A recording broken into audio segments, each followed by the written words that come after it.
If the abuse is that bad, the victim would just leave. Leaving is never an easy thing to do in the context of a violent relationship.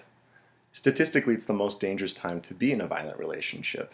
If you think about it a little bit, this makes sense.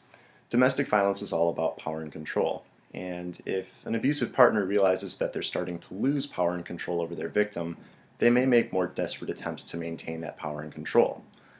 This may include increased threats of violence, increased actual violence, threats that the victim will never see his or her children again, or an attempt to actually kill or actually follow through with killing the victim. In addition to threats of violence or actual violence, one of the biggest barriers that our clients at Domestic Abuse Intervention Services face when trying to get safe or leave a violent relationship is financial barriers. Oftentimes, financial abuse is a very serious component of domestic violence perpetrated by the abuser.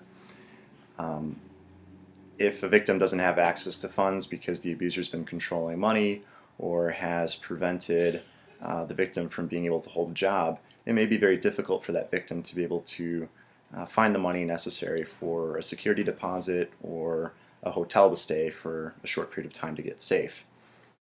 There are literally hundreds of barriers that victims face when making the decision as to whether or not they're going to leave a violent relationship. It can be a really challenging decision, and every victim has to weigh the options carefully, because if he or she doesn't, there may be very serious consequences for his or her safety. So leaving is not something that's easy to do, even if the abuse is that bad.